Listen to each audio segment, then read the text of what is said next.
नमस्कार प्रिय छात्र और छात्राएं, मैं जितेंद्र कुमार रावत अमन कंप्यूटर शॉर्ट हैंड सेंटर आपका हार्दिक स्वागत करता है। जो छात्र और छात्राएं सिंह प्रणाली शॉर्ट हैंड पूरी किताब पढ़ चुके हैं और उस किताब के मैटर की भी शॉर्ट हैंड डिक्टेशन स्पीड बना चुके हैं और उन्हें अधिक शॉर्ट हैंड डिक्टेशन स्पीड बनानी है तो संपर्क करें, क्योंकि हमने रामधारी गुप्ता की किताब में से 203 पेज डिक्टेशन के लिए हैं, जो प्रत्येक पेज में 400 शब्द हैं, जिनका डिक्टेशन 60, 80, 100 व 120 शब्द प्रति मिनट की स्पीड से 400 व 800 शब्दों पर दिया गया है। जो छात्र व छात्राएं विधिवत रूप से इन मैटरों का होमवर्क करके व्हाट्सएप पर चेक करा के अपनी शॉर्ट हैंड डिक्टेशन स्पीड बढ़ाना चाहते हैं या आउटलाइन प्राप्त करना चाहते हैं या शॉर्ट हैंड पढ़ना चाहते हैं तो संपर्क करें। मोबाइल नंबर 91 98 94 39 41, दूसरा है 700 790 52 75। अतः संपूर्ण पढ़ाई व्हाट्सएप पर वीडियो के माध्यम से कराया जाएगा। धन्यवाद। Start. अध्यक्ष महोदय, मैं आपका आभारी हूँ कि आपने मुझे बोलने का अवसर दिया। इस देश के वर्तमान भारी संकट के समय में और विशेष रूप से उस समय जबकि हम लड़ाई से अभी निवृत्त हुए हैं और आकाश में लड़ाई के बादल दूसरी तरफ से आने शुरू हुए हैं। हमारे वित्त मंत्री ने जो बजट पेश किया है वे इसके लिए बधाई के पात्र हैं।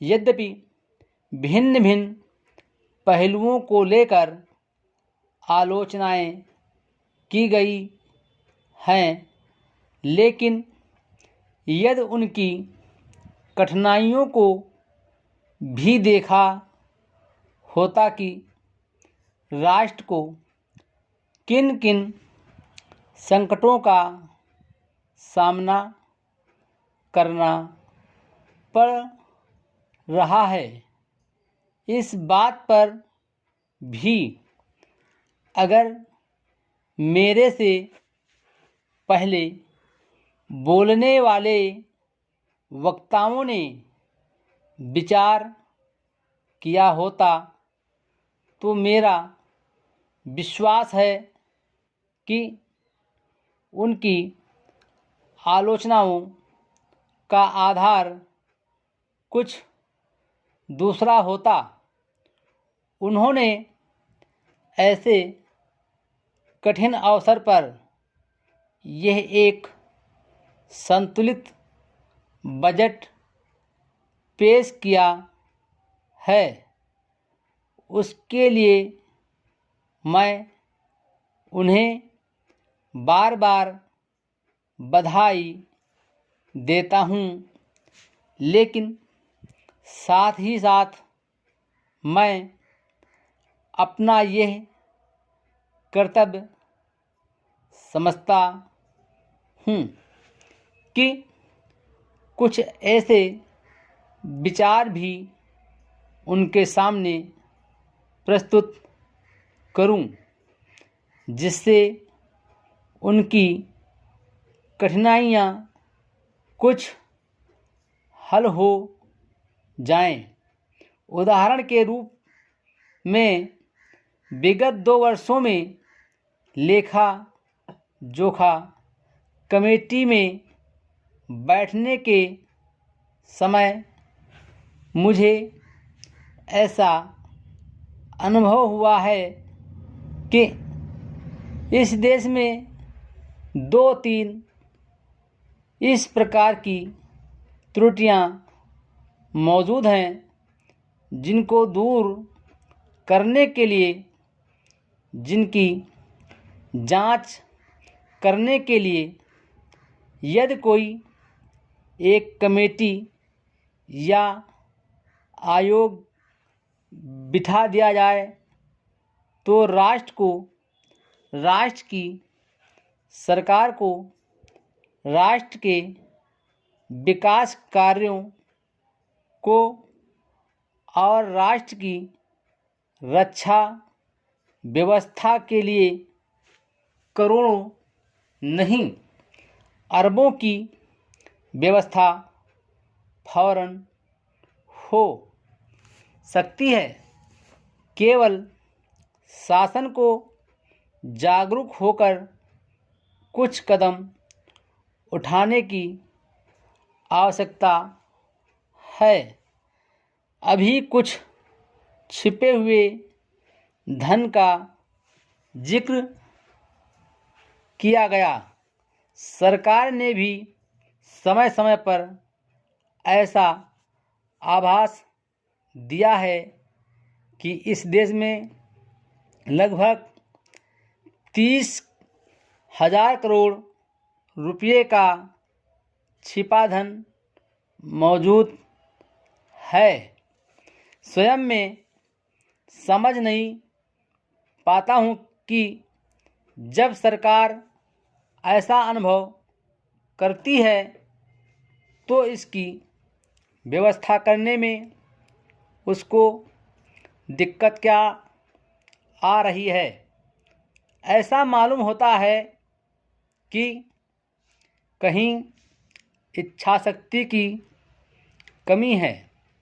भारत की इस सरकार ने अपनी शक्ति का ठीक से उपयोग करके उस दुश्मन के दांत खट्टे किए जिसके कि ऊपर विश्व की शक्तिशाली और इंग्लैंड जैसी शक्तियों का अटूट सहारा था और जिसको कि उन्होंने हमारे विरुद्ध उकसाकर खड़ा किया था और अपना पूर्ण सहयोग दिया था।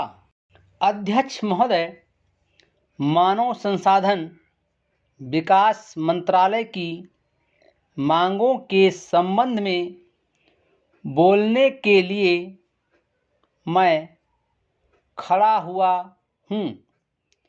शिक्षा की पद्धति के बारे में, उसमें परिवर्तन लाने के बारे में, इस क्षेत्र में हमें जो असफलता हाथ लगी है उसके बारे में अभी मेरे मित्र ने बहुत कुछ कहा है।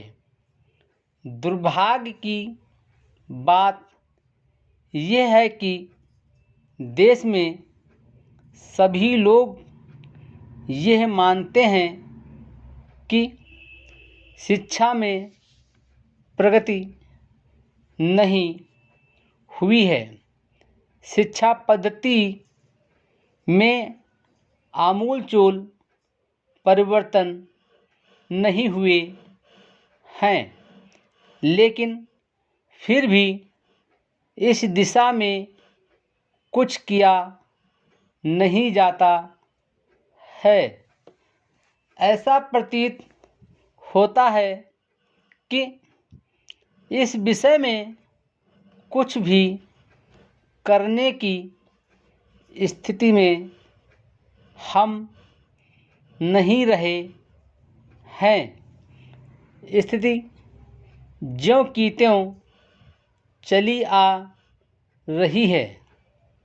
इतना होने पर भी शिक्षा की मदद पर होने वाला जो खर्च है और जो उसके लिए धनराशि आवंटित की गई है वो भी बहुत थोड़ी है।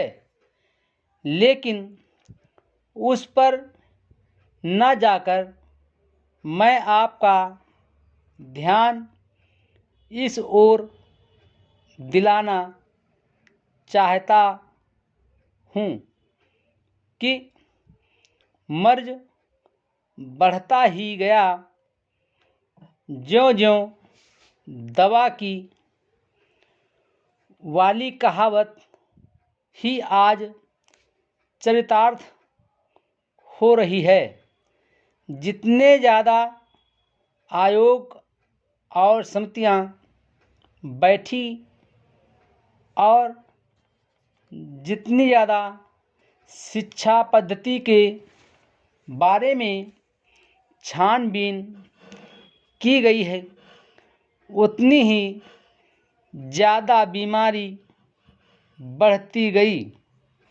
बीमारी का इलाज न होकर और भी खराबियां पैदा होती गईं। अभी मेरे मित्र ने माननीय मंत्री का ध्यान एक रिपोर्ट की तरफ दिलाया था। इस तरह की बहुत सी रिपोर्टें हैं।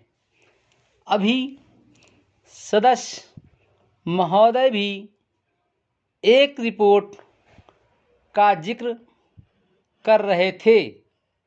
रिपोर्ट तो बहुत सी प्रस्तुत हुई हैं, लेकिन मंत्रालय ने उस पर कभी कार्यान्वयन करने की दिशा में कोई कदम नहीं उठाया।